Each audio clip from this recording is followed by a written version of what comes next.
It started like any other morning on the ranch. Sunlight streaked across the pasture, the chickens were clucking, and my cows were grazing peacefully. I had a full day planned: repair the northern fence, check the irrigation system, and make sure my farm's deliveries went out on time. Then I got a call from one of my suppliers. Sir, the driver stammered. Your driveway, it's blocked. 5 huge shipping containers. Can't get through. I blinked. What? My driveway? By the time I reached the main road, I saw it. 5 massive shipping containers, perfectly aligned, blocking the entire entrance to my farm. Painted bright HOA orange with official HOA property stenciled on the side. Karen's handwriting was all over the notice taped to the nearest container. This driveway is temporarily closed due to community zoning enforcement. HOA board, I laughed. Temporarily? More like permanently stupid. I tried calling Karen. No answer. I called the HOA office. Only silence. Clearly, they thought this was a clever power move, blocking me from my own property. I stepped out of my truck and inspected the containers. They were heavy, welded shut, and strategically positioned to ensure no vehicle could pass. The audacity. Karen thought she had trapped me, but she forgot one tiny detail. The only road to the HOA office ran through my property. I smiled quietly to myself. Let's see how this plays out. I called the HOA office. Good morning, this is Walker. I'm at the entrance to my farm. I notice you've blocked it with 5 shipping containers. How's your team getting to work? There was a pause.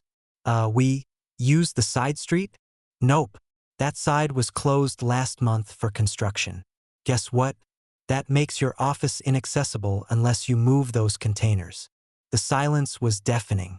I could practically hear Karen's brain working overtime. I took a video of the containers, posted it online to the local HOA forum, and added a polite note. Dear HOA, you blocked the only road to your office with 5 containers on my property. Your team is trapped. Legal authorities have been notified. Sincerely, the property owner. By mid-afternoon, the deputies arrived. Karen ran out of the office, waving her arms. This isn't legal. He can't. Actually, one deputy said calmly, you're trespassing and obstructing a private roadway. Those containers are on his land. Karen's face went pale.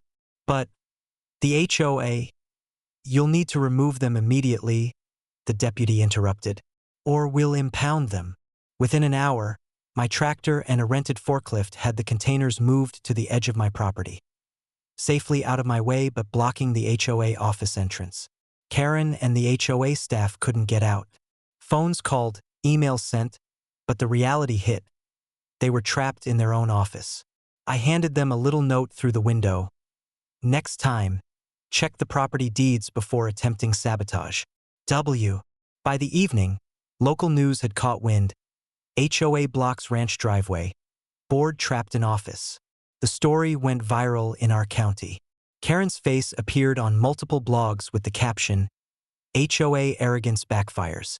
Weeks later, Karen's HOA board voted her out. The containers? I sold them at auction and used the money to reinforce my driveway. A final sign went up, painted boldly in red. Private driveway. HOAs will be blocked.